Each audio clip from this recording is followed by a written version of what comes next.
"That's my other mommy," 4-year-old Lily Chen exclaimed, pointing excitedly at a woman walking across the grocery store parking lot. Her tiny voice filled with joy and recognition that sent chills down her adoptive mother's spine. The woman was a complete stranger to both Lily and her adoptive parents, David and Maria Chen. Yet their daughter's reaction was so immediate and emotional that Maria found herself following the woman, compelled by an inexplicable need to understand why. Her child was crying out for someone she had never met before. What began as an awkward encounter in a supermarket parking lot would unravel into the most extraordinary case of apparent reincarnation ever documented, as Lily's other family not only existed, but had been grieving the loss of their own daughter for exactly the number of years that Lily had been alive. The recognition was mutual, instant, and so profound that it would challenge everything both families thought they knew about love, loss, and the mysterious connections that bind souls. Across the boundaries of life and death, Lily had been adopted by the Chens when she was just 6 months old, rescued from an overcrowded orphanage in rural China where her birth parents' identities remained unknown. David and Maria had struggled with infertility for years before deciding to adopt internationally, and Lily's arrival had filled their home with the laughter and love they had always dreamed of sharing with a child. She was a bright, affectionate little girl who had adapted beautifully to her new life in suburban Portland, Oregon, speaking fluent English with only the slightest trace of an accent that her parents attributed to her early months in the Chinese orphanage. There had been nothing unusual about Lily's development or behavior until she turned 3 and began making strange comments about her other family and her old house. Initially, David and Maria assumed these were typical childhood fantasies, perhaps inspired by her awareness of being adopted and her natural curiosity about her origins. However, Lily's descriptions were remarkably consistent and detailed, including specific names, locations, and family dynamics that seemed too sophisticated for a preschooler's imagination. She spoke about having an older brother named Kevin, a dog named Rusty, and grandparents who lived in a yellow house with a big porch swing where she used to eat ice cream on summer evenings. The grocery store encounter changed everything. When Lily spotted the woman in the parking lot, her reaction was so immediate and emotional that she broke free from Maria's hand and ran toward the stranger, calling out, Mommy Sarah, before David could catch her. The woman, Sarah Mitchell, turned around with a look of confusion that quickly transformed into shock as she stared at the little Asian girl who was reaching up to hug her legs. For a moment that seemed to stretch into eternity, Sarah stood frozen, her face pale and her eyes filling with tears as she looked down at Lily with an expression of recognition that defied all logical explanation.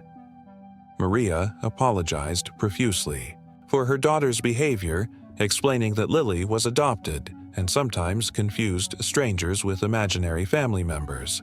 But Sarah's response was not what anyone expected. Through trembling lips, she whispered, "She looks just like my Emily did at that age. The same eyes, the same smile, even the way she tilts her head when she's excited." Sarah Mitchell, it turned out, had indeed lost a daughter named Emily exactly 4 years and 3 months earlier, when the child was struck by a car while riding her bicycle in front of their family home. Emily had been 4 years old when she died, the same age that Lily was now, and the physical resemblance between the two children was striking despite their different ethnic backgrounds. Dr. Jennifer Walsh, a child psychologist who specialized in adoption issues, became involved when the Chens sought professional guidance about Lily's unusual behavior and the disturbing encounter with Sarah Mitchell. Dr. Walsh had encountered cases of adopted children, fantasizing about birth families, but Lily's situation was unique because of the apparent connection to a real family who had lost a child. She arranged for careful, supervised meetings between Lily and the Mitchell family to explore whether there might be some explanation for the child's recognition and the family's emotional response to her. The first formal meeting took place at Dr. Walsh's office, with both families present and the session carefully recorded for later analysis. When Lily saw Sarah Mitchell again, her reaction was immediate and joyful, running to the woman and climbing into her lap as if she belonged there. But even more remarkable was her recognition of Sarah's husband, Robert, and their son, Kevin, who had been Emily's older brother. Lily greeted each family member by name and demonstrated knowledge of personal details, family jokes, and shared memories that seemed impossible for her to have acquired through normal means. She pointed to a small scar on Kevin's chin and said, "You got that when you fell off your bike trying to follow me to the park." A statement that left the teenage boy speechless because it was exactly how he had sustained the injury shortly before Emily's death. Robert Mitchell, initially the most skeptical family member, found his composure cracking when Lily accurately described the layout of their home, including Emily's bedroom, the location of favorite toys, and even the hiding place where Emily had kept a small collection of interesting rocks. Most compelling was Lily's emotional reaction to family photographs that the Mitchells had brought to the meeting. When shown pictures of Emily, Lily pointed to herself and said matter-of-factly, "That's me when I was in my other body." Her responses to photos of family pets, vacations, and special occasions demonstrated knowledge that seemed to come from direct experience rather than learned information.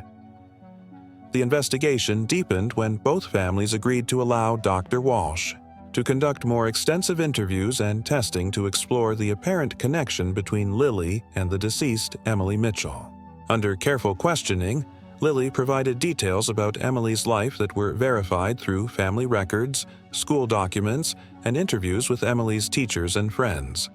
She described Emily's favorite foods, her fear of thunderstorms, her best friend at preschool, and even her habit of talking to her stuffed animals as if they were real pets. The accuracy of this information was remarkable, but what truly convinced the Mitchell family was Lily's emotional responses and behavioral patterns that exactly matched their memories of Emily. The Mitchells had been devastated by Emily's sudden death and had struggled with grief that seemed insurmountable.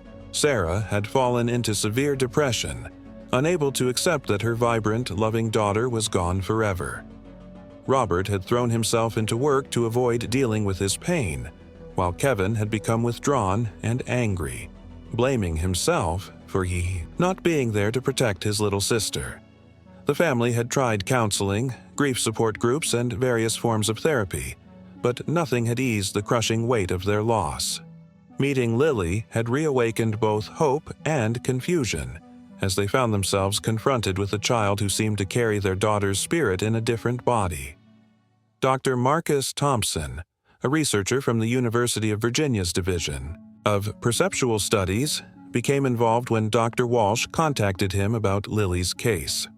Dr. Thompson had spent decades investigating claims of reincarnation and past life memories in children, and Lily's situation presented several unique features that made it particularly compelling.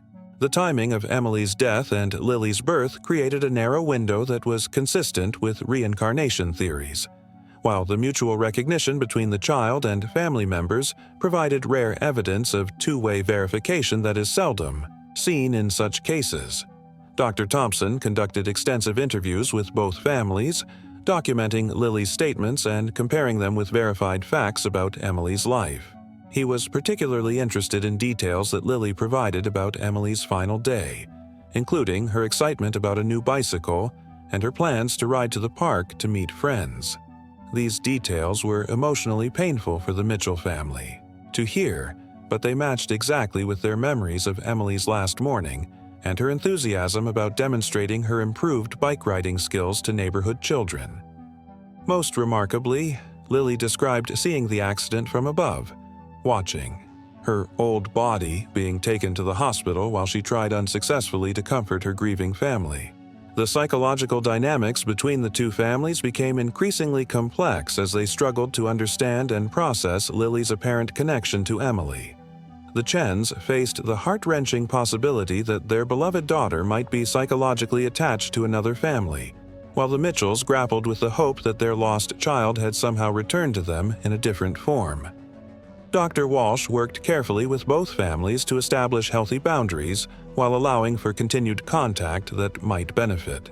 Everyone involved, particularly Lily, who seemed to need connection with both her current and apparent former families. The arrangement that eventually emerged was unprecedented in Dr. Thompson's research experience.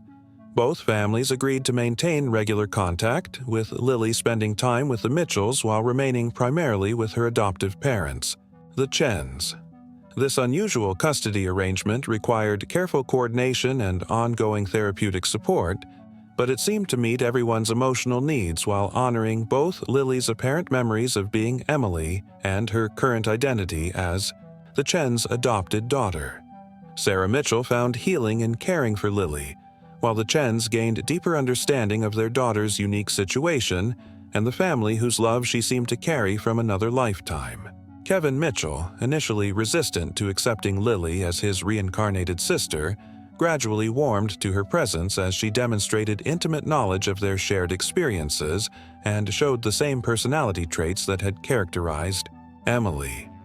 Lily remembered games they had played together, songs Emily had made up, and even Kevin's promise to always protect his little sister, a promise that had haunted him since her death. Their renewed relationship provided Kevin with an opportunity to fulfill that protective role while helping Lily navigate the complex emotions associated with having memories from two different lifetimes. The case attracted significant media attention and scientific interest, though both families were careful to protect Lily's privacy and normal childhood development. Dr. Thompson published a detailed case study that became one of the most cited papers in reincarnation research, documenting over 50 verifiable details that Lily had provided about Emily's life and the remarkable emotional healing that had occurred for both families. The study highlighted the therapeutic potential of apparent reincarnation cases while acknowledging the ongoing scientific debate about the mechanisms that might explain such phenomena. As Lily grew older, her memories of being Emily began to fade naturally, though she retained strong emotional connections to the Mitchell family and continued to think of them as a part of her extended family. By age 7, she could no longer provide new details about Emily's life, but she maintained the warm relationships that had developed with each family member. The fading of her apparent past life memories coincided with normal childhood development, suggesting that such recollections might serve specific psychological or spiritual purposes before naturally diminishing as children establish their own identities. The long-term impact on both families was profound and largely positive. The Mitchells found peace in believing that Emily's spirit lived on through Lily, while the Chens gained a deeper appreciation for the mystery and wonder of their daughter's unique experiences. The extended family arrangement provided Lily with twice the love and support that most children receive, while creating bonds between two families who might never have met under normal circumstances. Sarah Mitchell often remarked that while she would always grieve for Emily, caring for Lily had allowed her to channel her maternal love in positive ways that honored both children. The case influenced therapeutic approaches for families dealing with child loss and adoption challenges. Dr. Walsh developed new protocols for supporting families who encounter apparent reincarnation phenomena, emphasizing the importance of maintaining healthy boundaries while allowing for healing connections that might benefit everyone involved. Her work demonstrated that unconventional family arrangements could succeed when supported by professional guidance and mutual respect among all parties. The story also provided hope for other grieving families, suggesting that love transcends physical death and that lost children might find ways to maintain connections with those who loved them most. Years later, Lily continued to thrive in her unique situation, excelling academically and socially while maintaining close relationships with both her adoptive and apparent former families. She showed no signs of confusion about her identity, and seemed to integrate her complex family situation naturally into her understanding of herself and her place in the world. Her story became a testament to the adaptability of children and the healing power of love that extends beyond conventional definitions of family and identity. The mystery of how Lily recognized the Mitchell family and vice versa remains unexplained by conventional science, but the positive outcomes for everyone involved suggest that some phenomena transcend our current understanding while still serving important purposes in human experience. Whether through reincarnation, spiritual connection, or some other mechanism, Lily's case demonstrated that love creates bonds strong enough to survive death, and that healing can emerge from the most unexpected encounters. Her story continues to inspire research into consciousness, memory, and the nature of human identity while providing comfort to families dealing with loss. The recognition between Lily and her old family serves as a powerful reminder that human connections may be far more enduring and complex than we currently understand. Their story offers hope that separation is temporary, that love finds ways to bridge any distance, and that some relationships are too strong to be severed by death itself. Through the eyes of a 4-year-old girl who remembered being loved in another lifetime, we glimpse possibilities that challenge our most basic assumptions about life, death, and the eternal nature of human bonds. If this remarkable story of love, transcending death, and the mysterious connections that bind families across lifetimes has touched your heart and opened your mind to new possibilities, please take a moment to like this video and subscribe to our channel. Your support helps us continue sharing these extraordinary cases that explore the deepest mysteries of human connection and consciousness. What do you think explains Lily's recognition of the Mitchell family? Could love really be strong enough to survive death and reunite souls across different lifetimes? Share your thoughts in the comments below, and don't forget to hit that notification bell to stay updated on our latest investigations into the phenomena that remind us that some bonds transcend every boundary, including death itself.